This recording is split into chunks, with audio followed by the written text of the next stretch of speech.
It's that time again, Vault Hunters.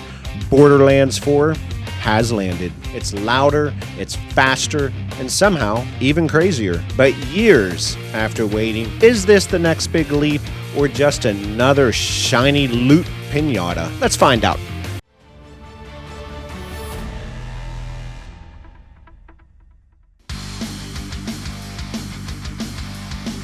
Hello everyone, it's your favorite dad, Keith, and welcome to the channel. This is F5 Dad Reloaded. So around here, we skip the marketing bullcrap and we go straight to what matters. Does Borderlands 4 respect your time and your wallet? So in its latest bold claim, Gearbox states Borderlands 4 is a straight up reinvention, a bigger planet and map, more wild guns, seamless co-op for new Vault Hunters. Bold claims from a studio that has proven itself in the past. So let's see how much of this actually does stick.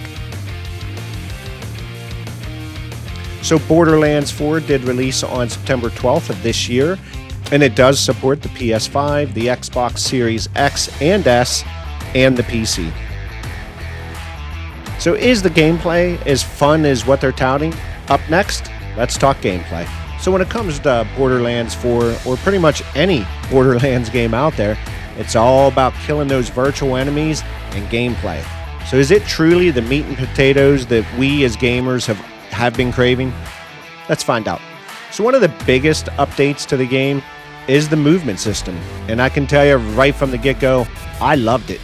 And it's definitely the overhaul that we've been asking for over a decade. You can double jump, use a grappling hook to scale and jump to areas which in previous games just simply seemed impossible. As you use the grappling hook and double jump to those high areas that seemed impossible, you can jump off and glide to other impossible areas throughout the map. And I can tell you, it does change everything about the game. You know, one thing I like about Borderlands 4, you will get your first vehicle pretty early on. I would recommend do not do any map exploration until you get this vehicle. Work yourself up into a mission. It's called Down and Outbound. Complete that, and now you will have access to your ride and be able to quickly explore the map. In fact, much faster if you just decide to do it on foot. One thing about the vehicle, it's no longer just a simple transport tool.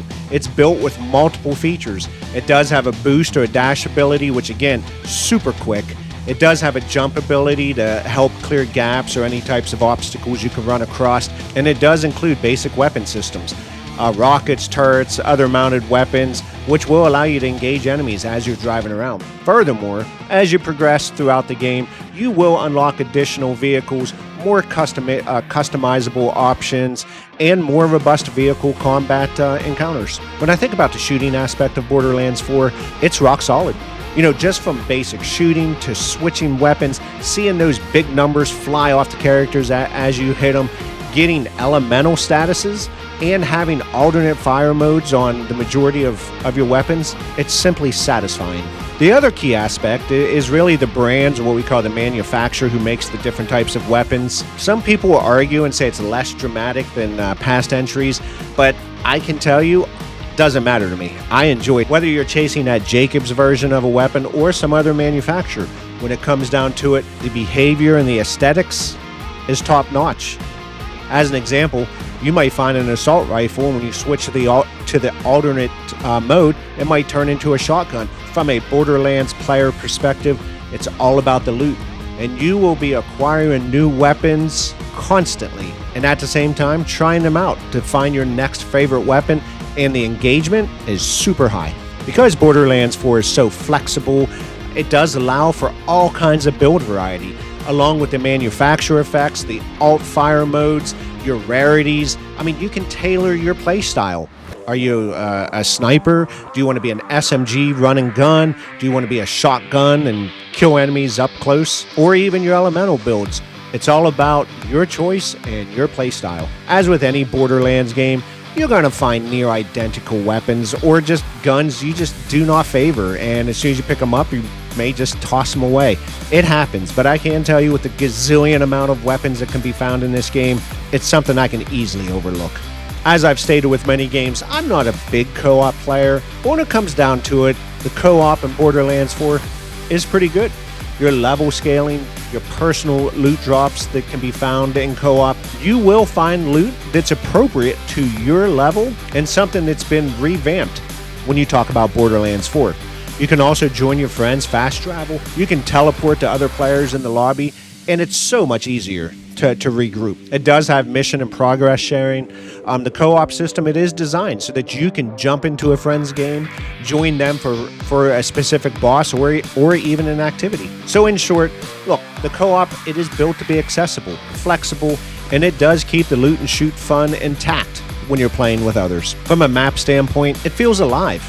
Lush plains, deserts, the scale of the planet is immense. It also has seamless transitions, fewer loading screens, and it does have a smoother flow from mission to mission, especially across wide terrains. Because of that enhanced movement I was talking about before with the grappling hook and the double jump, the map isn't just fields or corridors. It has the promise of cliffs, layered terrain, and it gives you more dimension to move anywhere that you want within the map. And being the map is so big, it does allow for side activities, secrets, collectibles, bosses. It's a huge romp and a lot of fun. So let's talk story and characters. So Borderlands 4 takes place 6 years after the last major events in the series. It takes place on a new planet called Kairos. So Kairos has fallen under the control of a tyrant called the Timekeeper, who rules via cybernetic implants in an army called the Order.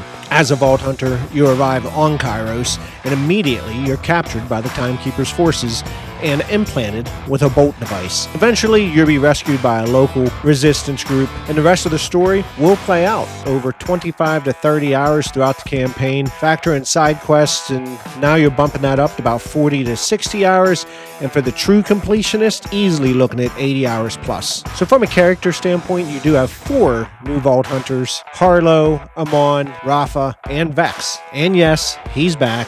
Your favorite little trash can, Claptrap, will make his appearance throughout the campaign, and still obnoxious, but still very enduring. So starting with Vex, or the Siren of Borderlands 4, she is the mystical high-power feel that you would expect from the typical Siren class. She can adapt to multiple playstyles, including ranged, elemental, and summoning.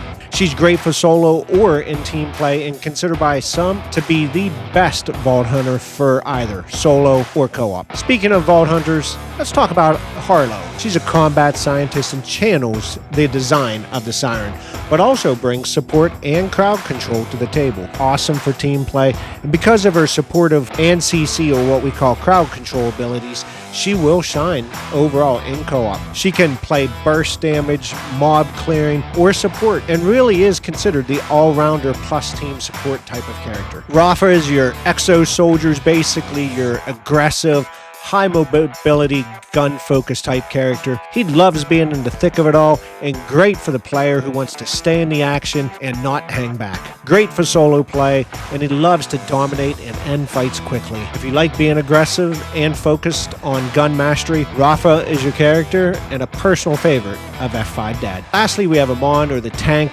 or melee bruiser of the group. High survivability, and he is built to absorb damage like a sponge. He does have lower mobility, and the melee focus of the character may require a different gear and build mindset. If you want different and you want to break from the shoot everything from range and would prefer to jump in, survive, and punch till no end. So in summary, if you want to blast through hordes with maximum firepower, pick Rafa. If you want to shift elements, summon familiars, and feel like a Siren of legend, choose Vex. If you're playing with friends and want to support, handle crowd control, and adapt, Harlow is your partner. And if you love yanking enemies face to face and being the tank, Amon will scratch that itch also. At the end of the day, pick what you enjoy, because Borderlands 4 is built to let you experiment, have fun, and loot like crazy. So tell me, gamers, in the comments below, who's your favorite Vault Hunter and why? We all know Borderlands 4 is going to be a great time no matter how you look at it, but if it's not optimized, especially at a PC level, then how good is really the game if you can't play it? So this is where things get a little tricky. So the developer, Gearbox, actually came out and said to everybody up front, older hardware might struggle. In fact, the day one patch does a lot, but it won't magically make the game run smoothly, even on low-end PCs. Independent tests does back this up. There are examples of people running at 50-90 still seeing dips down to 40 frames per second.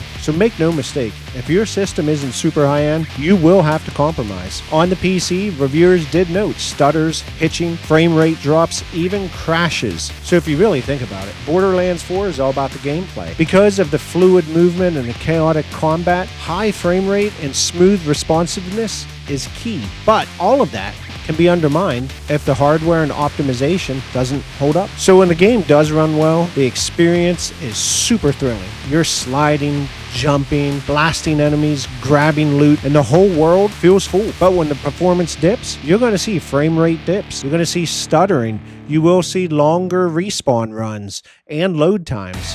It simply just kills the momentum and the enjoyment. So for a game that trades momentum, looter shooter, fast movement, big action, these performance interruptions matter more than they might in a slower paced game. Some reviewers do warn, if your rig doesn't hit the recommended specs, you might still be able to play, but you'll likely need to accept compromise, lower resolution, fewer effects, and if you're a stickler for 60 plus FPS, you might want to wait for better optimizations. So basically what I'm trying to say is, on a well-equipped PC or console with stable performance, you can absolutely have a great time. Look, Gearbox has already acknowledged the issues, and there's already patching and optimization underway. The day one patch is critical, so make sure you do have it. But as stated, it isn't some magical solution. Alright, Vault Hunter, so before I give my final verdict, it's your turn. Does Borderlands 4 keep the mayhem alive, or has it finally run out of ammo? So below, drop your take in the comments, and if you dug this review,